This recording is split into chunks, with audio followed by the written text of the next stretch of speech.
las dos escritoras de esta nueva publicación. Les cuento, y hablábamos con Alcide fuera de micrófono, que tuve la oportunidad de leer El Séptimo Rafael, y la verdad es que me pareció un documento digno de tenerlo. Claro, el primer libro de Mónica y de Ana Karina, El ¿no? primer libro de Mónica y Ana Karina, en el cual hacen una investigación genealógica desde que llegó el primer Rafael Correa al Ecuador. Y luego se han venido sucediendo a lo largo de años, cuando eran terratenientes, dicha familia, y luego ya no fueron terratenientes, hasta que llega al actual Rafael Correa Delgado, expresidente de la República. Ahora viene esta nueva publicación, así que entendemos que será igual o mejor que la primera, que fue además un éxito de ventas acá en nuestro país. ¿Qué tal? Primero la saludo a Mónica. ¿Cómo le va esta mañana? Y gracias por atendernos. ¿Qué tal? ¿Cómo están?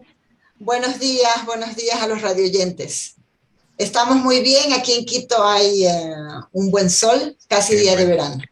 Qué bueno, porque dicen que está haciendo, hay harta lluvia, pero que hace calor durante el día, ¿no?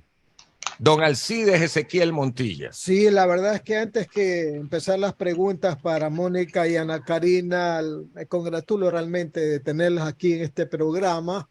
Ambas fueron pues compañeras de trabajo en el diario Hoy, son mis colegas, mis grandes amigas, y en particular con Mónica porque prácticamente empezamos en el diario Hoy en 1987, cuando la redacción de Guayaquil era pues compuesta por Julio Armanza, que era el jefe de la sección, por Mónica, que en ese momento ya daba sus primeros pasos en el periodismo, y por quién le habla, pues Alcides Montilla, y después pues con Ana Karina López en el diario Hoy, pero en Quito, ¿verdad? Ahí estábamos en ese grupo, recordado grupo del diario Hoy, y ahora que las veo con mucho éxito escribiendo primero el séptimo Rafael, cuyo comentario breve ya hizo pues el ingeniero Mendoza, y ahora queremos conocer de ustedes, ¿verdad?, esta nueva obra que han escrito, La Revolución Malograda, el Correato por Dentro.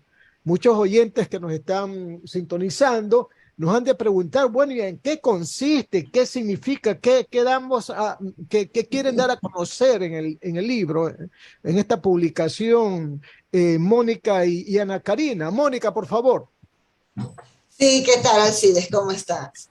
El libro incluye 10 historias que no van ni en orden cronológico ni nada, sino que nosotros escogimos 10 sucesos importantes de la década del Correato, y a partir de esos sucesos contamos una gran crónica periodística y política sobre el poder, sobre cómo el Correato tomaba las decisiones, cómo era su relación con tal o cual grupo, y los 10 temas que hemos incluido está la relación con los militares, está lo que sucedió, el asesinato del general Gabela, está el 30S, cómo se llegó al 30S y qué pasó después.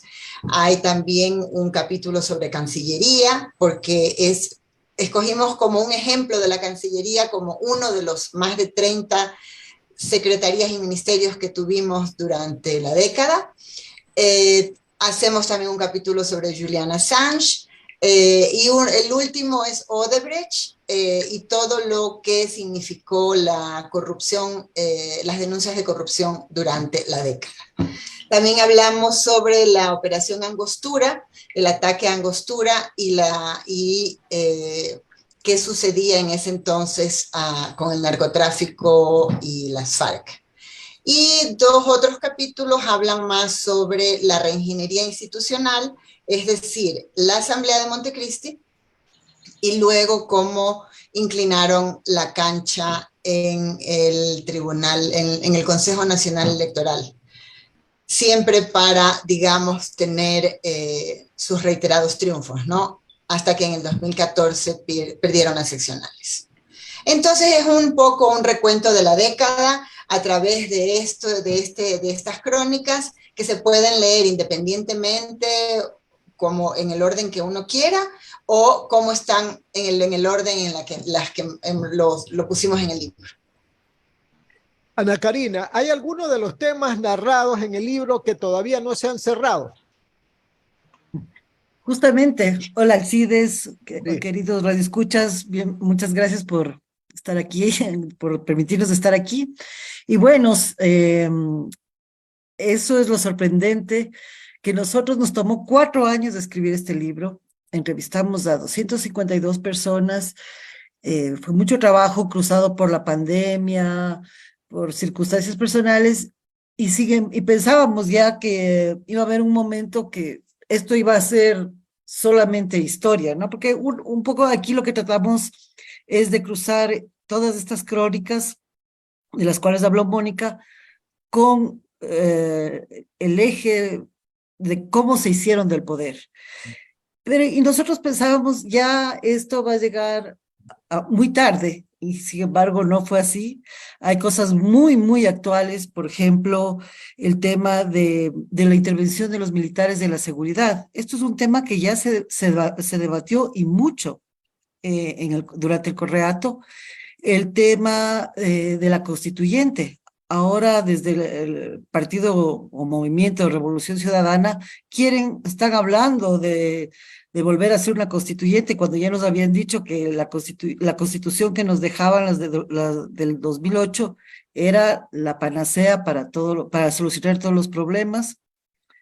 ¿Qué otro tema? Todavía no está solucionado, por ejemplo, el tema del general Gabela, de la muerte del general Gabela, y el tema electoral está totalmente en boga. También el tema del narcotráfico. El caso de Brecht. Sí, sí, y el caso de Brecht y toda la corrupción que sigue habiendo dentro del Estado, y también el tema del narcotráfico y la seguridad.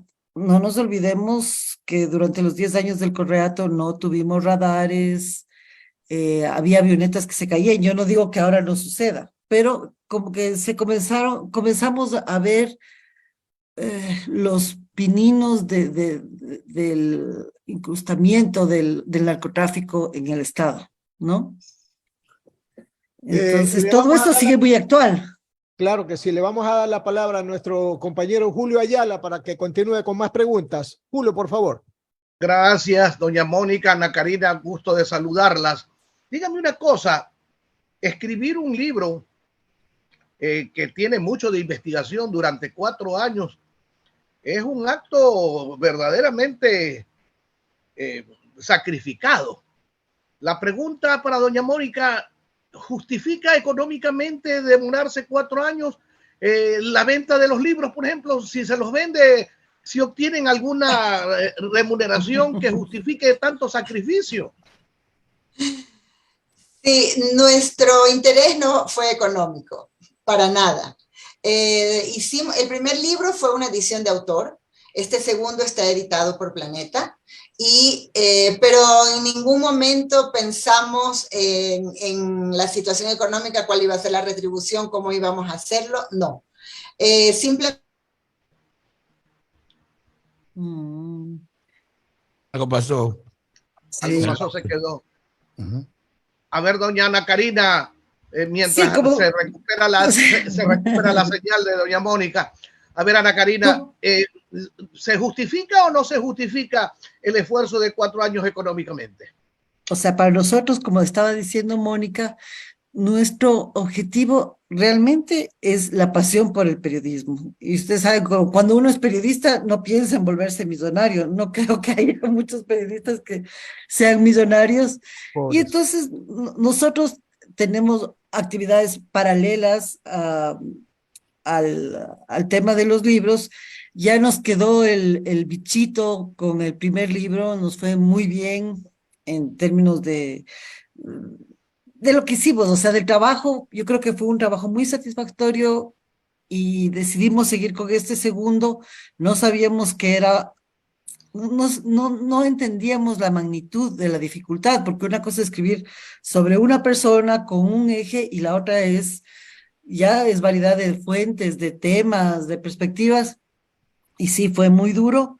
Igual lo hacíamos como el otro en nuestros tiempos libres, y además, bueno, como les decía, nos cruzó la pandemia en medio.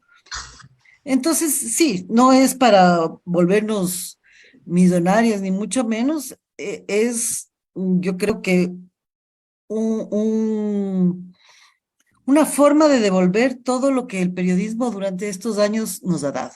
Y yo creo que siempre, nosotros en nuestras conversaciones siempre hablamos cuántas cosas hay por escribir en libros, ahora que los medios de comunicación impresos están enfrentando crisis. Entonces yo creo que esta es una gran alternativa, pero implica, eso sí, mucho sacrificio. Y como Parece cualquier que ya tenemos sacrificio, nuevamente a doña Mónica Sí, enlazada. ya Doña regresé. Mónica, No sé qué pasó, se fue el internet y me quedé ahí desaparecida así de la es, pantalla. pasa en las mejores familias. Le digo una cosa, doña Mónica, el título del libro de ustedes, La Revolución Malograda, contrasta con lo que dicen los correístas. Los correístas tienen como lema, antes estábamos mejor. ¿Son diferentes ópticas o simple y llanamente lo que ellos dicen es una especie de propaganda electoral? Sí, yo creo que hay que recordar que el correísmo siempre se ha caracterizado por un excelente manejo de la propaganda y por vendernos una situación en la que todos éramos felices y no pasaba nada y había bastantísima riqueza en el país. Entonces creo que, supongo que Ana Karina también ha mencionado un poco de esto, nuestro trabajo un poco es un análisis desde una perspectiva tomando distancia desde una perspectiva periodística para contrarrestar este relato de que todo era mejor antes. Incluso es un eslogan que tomaron de alguien, le cuento, en el 2007, cuando vamos a cuando se aprobó, vamos a la consulta popular para aprobar la constituyente y luego las elecciones que hubo después, ese era el lema de Lucio. Con Lucio estábamos mejor. Era el lema del expresidente Lucio Gutiérrez. Entonces, nosotros ponemos eso también en el libro, porque sí, es y como ellos acuérdense que tenían todo este grupo de medios estatales. Tenían la sabatina los sábados, los lunes o martes creo que eran los informes semanales. Entonces era un bombardeo sobre lo bien que estaba el país. Y nosotros simplemente lo que hacemos es, a partir de estas 10 historias, contar exactamente, tratar de descifrar qué era lo que realmente pasaba. Incluso en el 30S, acordémonos que luego, como quisieron presentar que esto era un golpe de Estado, un intento de golpe de Estado, ellos decían que todo estaba bien en el país antes del 30S. Pero precisamente nosotros recordamos que la noche anterior, el presidente lo que dice es que va a llamar a muerte cruzada.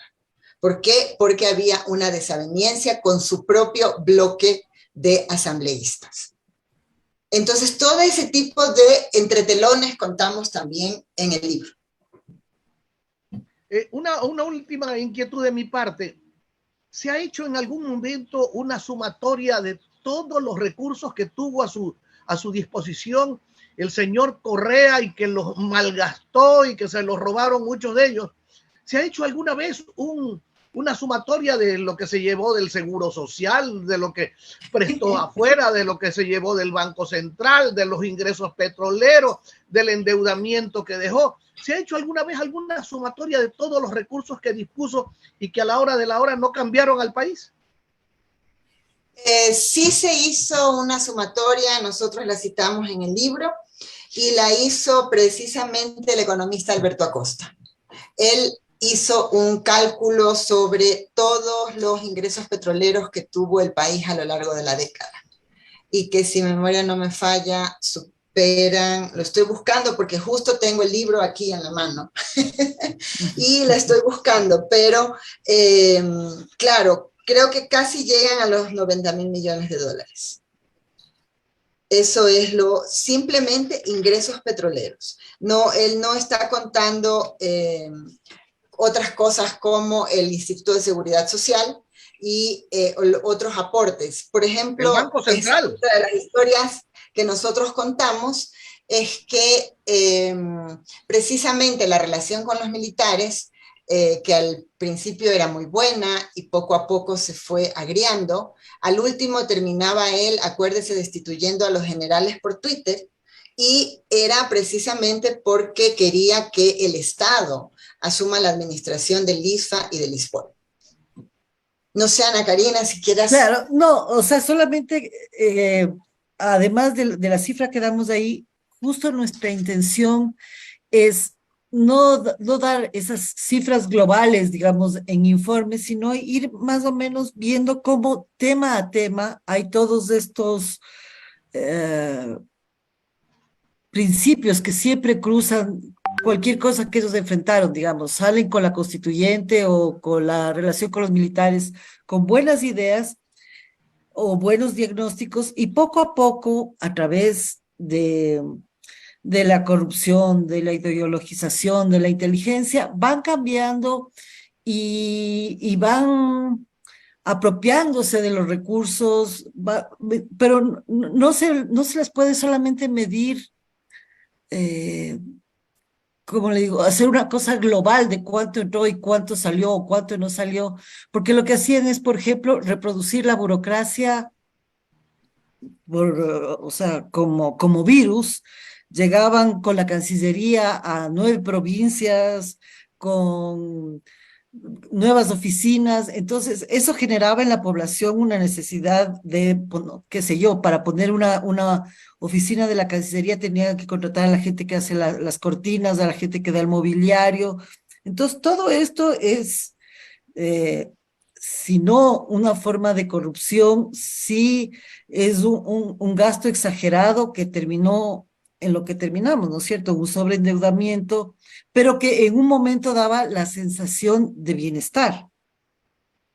Y también porque terminaba permeando a toda la sociedad, ¿no es cierto? Todos, la persona que llegaba a la comida, los burócratas nuevos, etcétera. O sea, todo esto ¿es corrupción o no es corrupción? Porque muchas veces todo esto era para seguir ganando votos, aunque no sean gastos útiles, aunque no sea verdadera inversión. Don Alcides Montilla, por favor. Las También, 9 de la allá mañana. regresó nuestro director. Claro, salimos un ratito aquí nomás a darnos una vuelta de confianza. A comerse un sándwich también como don Ricardo, ¿no? Como Ricardo. Ricardo ya se comió 2, pero dice que más tarde se va a comer 2 más. Un pancito nomás tenemos, pero sin sándwich. Aquí está. Yo quería preguntarle a Mónica y también a Ana Karina, pero empiezo por Mónica. ¿Cuán difícil es hacer investigación periodística en el Ecuador? Usted estuvo como parte del Consorcio Internacional de Periodistas en los Panama Papers y fue reconocida internacionalmente, además, Mónica. Y también en lo de los Pandora Papers. ISPOL también. ¿En los cuales? ISPOL, el tema ISPOL, pero hablemos de este grupo de internacional, digamos. No recuerdo el nombre, si es IFG o usted nos podrá decir, Mónica. Ajá, ISIC, es el ISIC. Ajá. ISIC, allá, exactamente. ¿Cuán difícil es hacer investigación seria, periodística en el Ecuador? Yo creo que no es difícil, depende mucho de la voluntad de los periodistas. En nuestro caso, con Ana Karina, por ejemplo, lo que nos planteamos estos temas y empezamos una investigación a fondo que va con mucha entrevista, teniendo el tiempo para conversar con las personas, viendo muchos documentos.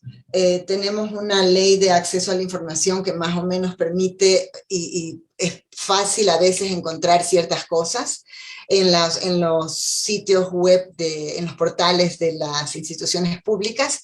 Y luego también hicimos una búsqueda muy detallada para ver ciertos videos, ciertas cosas, ciertas declaraciones. Por ejemplo, en este caso analizamos muchas sabatinas para tener también qué era lo que sucedía en ese momento y la voz del presidente que nos explicara qué era lo que había pasado, porque él, como hablaba casi 3 horas todos los sábados, contaba muchas cosas en esas sabatinas. Entonces yo creo que este es un formato distinto a una investigación sobre los Panama Papers, por ejemplo, en la que son 200 o 300 periodistas alrededor del mundo que estamos trabajando en un diario o en una emisión de televisión diaria o en la radio y que todos los días vamos publicando historias. Este es otro tipo de hacer periodismo de investigación que se plantea ya una obra a más largo plazo y que es el libro, ¿no? Y nosotros creo, no sé si Ana Karina quieras contar un poco, la vez anterior tuvimos una buena acogida del público. Sí, o sea, en la línea de hacer investigación seria, yo creo que, como dice Mónica, hay que tener las ganas, ¿no? Saber los ejes, a dónde vamos, un tema muy fijado, sí, muy limitado también, y sí, de ahí uno va con todo. Como decía Mónica, hemos hecho hasta estructuras, sistemas para ver cómo vamos planteando los capítulos, para que sean periodísticamente agradables, porque de nada sirve escribir y escribir si nadie te va a leer o si nadie te va a... Pusimos mucho énfasis en el detalle de que estuviera lo mejor escrito posible, ¿no? Eso también es parte, más allá de la investigación, del tiempo que nos tomó, porque entre las dos nos editábamos, nos latigábamos, seguíamos haciendo ese trabajo para hacerlo lo más agradable y para que la gente lo lea, porque muchas veces leer sobre el sistema electoral asusta a la gente porque puede ser aburrido, porque puede ser complicado, y entonces ahí no estamos cumpliendo totalmente con nuestra función de periodistas, ¿no? Ana Karina, y esto antes de ir a la pausa comercial, en algún momento o en algunos momentos tienen amenazas o presiones. Eso no, para serte sincero, nunca hemos tenido ninguna amenaza, incluso con el primer libro tuvimos, porque estábamos en pleno correato. Claro, pleno correato. Entonces, realmente nadie sabía que estábamos escribiendo esto, era una cosa entre los dos y la gente que, entre las dos y quienes íbamos entrevistando, lógicamente nuestras familias cercanas también, pero y no nos pasábamos ningún documento por internet, todo era en USB en las manos. Tuvimos ese cuidado y cuando salió el libro, que salió el 17 de mayo del 2017, yo creo que tuvimos gente de la CNAIN en el lanzamiento que filmaba al público en vez de a nosotros, pero desde Para ahí ver te quién puedo decir, estaba. sí, exactamente, pero desde Claro. ahí nunca, o sea, yo creo que por un lado, Mónica me dijo muy acertadamente, vas a ver que no nos dicen nada porque cuando Rafael Correa ve que algo está demasiado cercano a la verdad, no reclama. No quiere llamar la atención y en realidad durante muchos años él nunca dijo nada, solo ahora un poco que volvió a hacer un video sobre el libro, nos reclamó un poco diciendo que había unas mentiras, pero nunca dijo cuáles, ¿no? Entonces, y de ahí con este libro también tuvimos las mismas precauciones, pero en ningún momento hemos recibido amenazas. Fue el lanzamiento en Quito, fue el jueves 4 de mayo tuvimos una gran concurrencia y no hubo ningún problema. Lanzamos en Bogotá en abril, a finales de abril tampoco hubo problema y ahora ya los libros están desde hoy. Está ya en todas en la librería española y en DIN Ediciones se puede adquirir y hasta el momento no hemos tenido nada. Después de un mes te contaremos. Claro, claro, hasta el momento. Esto hay que hacerlo día a día. El séptimo Rafael, Exacto. creo que vendieron como más de 5,000 ejemplares, ¿no? Sí, casi 6,000. Casi Muy 6,000. bueno, y muy bueno. Muy bueno. Sí, lo cual fue un éxito, es un éxito editorial del 2017, básicamente estuvo en las listas de los más vendidos de de las librerías en Ecuador, compitiendo directamente con los libros importados. Entonces, claro, las novelas importadas, los libros importados. Exacto, exacto. Entonces esto nos impulsó, o sea, porque siempre dicen, no, es que en el Ecuador nadie lee, en el Ecuador, o sea, creo que también tenemos nosotros una mala imagen de nosotros mismos como sociedad. Y con este libro probamos que sí hay gente que lee, que está interesada en conocer historias contadas de una manera distinta, con mayor profundidad, porque no es una novela, no es un invento, es simplemente tratar de unir los hechos y darle una explicación del por qué se toman cierto tipo de decisiones desde el poder. Y aspiramos a que al menos este libro también vuelva a gustar a la audiencia. Vamos a hacer una breve pausa y volvemos con las preguntas finales de Julio y del CIDES para las licenciadas Mónica Almeida y Ana Karina López, que son las escritoras de justamente su nuevo libro, que ya está en librería española, en ediciones también nos dicen, y que lo pueden adquirir entonces sin ningún inconveniente. Se llama, a ver, repitamos el nombre completo. La revolución malograda, el correato por dentro. Eso, la revolución malograda, el correato por dentro. Hacemos la pausa, sí, Ricky, y regresamos. Bueno, no estamos dialogando con Mónica Almeida y con Ana Karina López, autoras del libro La revolución malograda, el correato por dentro, que ya está pues en las principales librerías del país.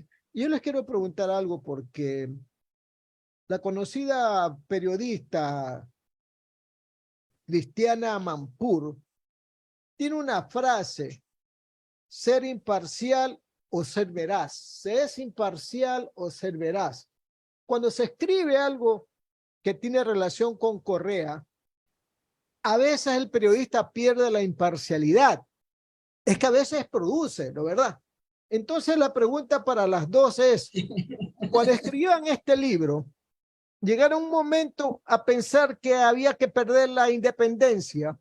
¿O ustedes creyeron que la imparcialidad y la veracidad eran dos palabras que tenían que estar concatenadas en el libro que estaban escribiendo? Dale. Sí, Alcides, sabes que en este proceso de que lo escribimos a 4 manos, por ejemplo. Entonces, claro, cada una hacía una parte del capítulo y luego juntábamos todo y veíamos si esto tomaba forma y qué era lo que faltaba o ese tipo de cosas. Siempre sí tuvimos presente, hay que darle la voz a los personajes sobre los que estamos hablando, en el sentido de que sí estamos nombrando el caso Sobornos, hay que darle la voz, qué fue lo que dijo el presidente Correa cuando lo condenaron, por ejemplo. Y tenemos muy claro también de que nuestro estilo no es panfletario. La gente que leyó El Séptimo Rafael creo que conoce muy bien que nuestro estilo no es panfletario, ni que nos ponemos a hacer todos unos textos en contra del presidente.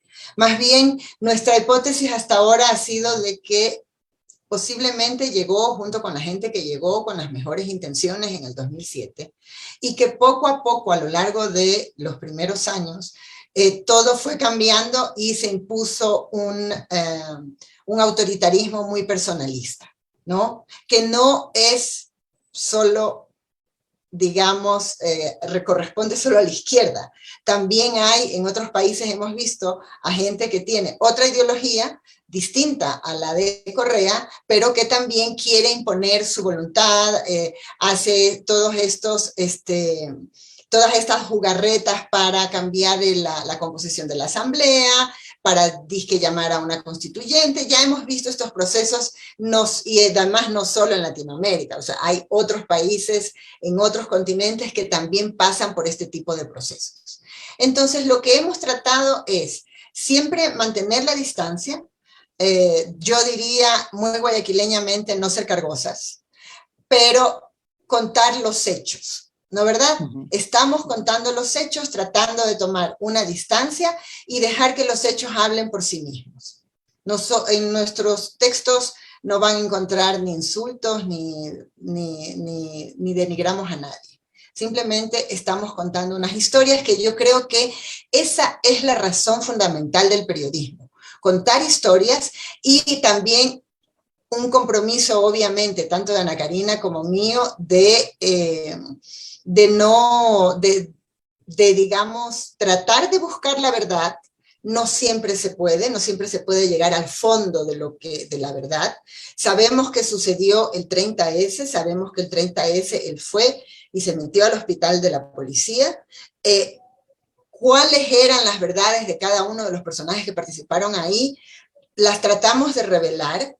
Hay cosas que no pudimos llegar hasta verdaderamente el fondo, pero yo creo que la fuerza del libro es eso, es el relato que se opone a la propaganda y es también una defensa de la actuación de la sociedad civil de Ecuador.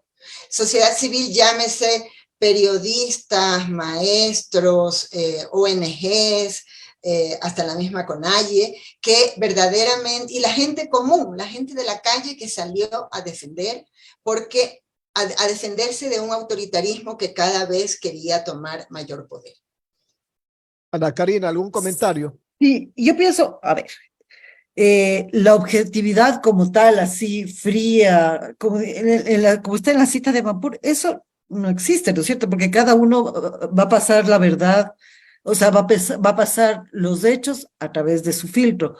Lo que sí nosotros tratamos de mantener es el equilibrio. El equilibrio, yo creo que eso es una diferencia, ¿no es cierto? Uno no puede, si la escritura o las imágenes pasan a través de un sujeto, hay una carga de subjetividad, pero uno tiene que estar muy atento y saber equilibrar entre las partes, entre las versiones, entre la forma de ver, y eso es algo que nosotros pusimos muchísimo cuidado, y también sabiendo desde el principio, nosotros no somos militantes, o sea, si somos militantes somos del periodismo, somos periodistas, y también saber que no vamos a cambiar ni un voto, o sea, nuestra intención no es cambiar ni decir vote por tal o por cual, porque el poder es el poder, y para los periodistas es así, tenemos que mantenernos siempre atentos a eso, a la distancia que hay que tener con eso. Pero para nosotros sí es importante decir, ok, acordémonos, hagamos memoria, pongamos los hechos como fueron en ese momento, porque todos, inclusive nosotros, cuando escribíamos, nos hemos olvidado de muchas cosas o de pequeños detalles que iban influyendo para escribir sus verdades, sus victorias. Y esto además no es solamente de Rafael Correa, o sea, el caudillismo y el populismo están desde la Roma antigua, así que aquí no se ha inventado nada, lo único que se hizo es poner en práctica y modernizar, ¿no? Con redes sociales y etcétera. Julio, por favor. Gracias. Mónica, por favor, un país donde los políticos, con pocas excepciones, se han convertido en alcahuetes de la mentira.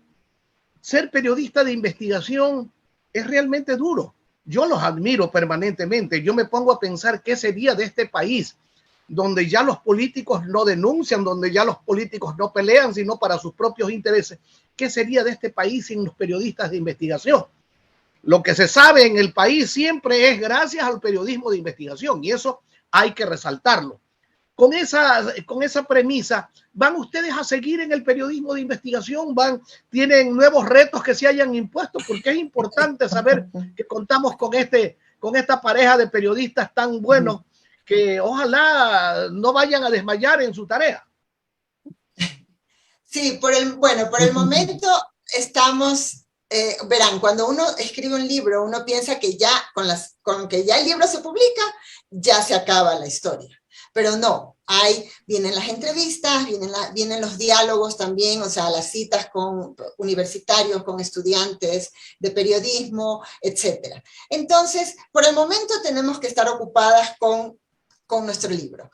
Posiblemente no lo sabemos si luego nos vamos a plantear otro tema, pero lo que sí sabemos es que por el momento no vamos a hacer ni una segunda parte de la Revolución Malograda, ni una nueva investigación. Por el momento estamos, digamos, disfrutando de dar entrevistas y contarle a la gente de qué va esto. Y yo creo que hay que defender al periodismo en general. Todo periodismo es investigación, porque si no, la gente solamente va y pone la grabadora para reproducir la rueda de prensa. No. Yo creo que todos los periodistas, desde donde están, gastan la suela de su zapato, leen, investigan, tratan de hacer las preguntas correctas. Acordémonos cómo durante el correísmo no dejaban ni siquiera hacer preguntas y cómo a ciertos periodistas los sacaban de las ruedas de prensa para que no asistieran, ¿no es verdad? Entonces yo creo que nuestro trabajo, si bien es un poco más sosegado, es un poco más lento porque nos hemos demorado 4 años, está el libro, es otro tipo de objeto, no es la noticia diaria, pero sí es una defensa de todos aquellos periodistas que no permitieron que los políticos, sea desde el gobierno o sea desde la oposición, mientan. Gracias, don Andrés Mendoza y Paladines, por favor. Gracias, Julito, y sobre todo muy amables a las licenciadas, tanto Ana Karina López como a nuestra querida Mónica Almeida por estar con nosotros. Les mandamos un abrazo y que sigan adelante. Muchas gracias. Muchas gracias. Vaya muy bien, éxitos. Gracias. Gracias a todos. Eso. Que sigan vendiendo más libros. Por supuesto. Eso. Gracias. Nos vamos a la pausa.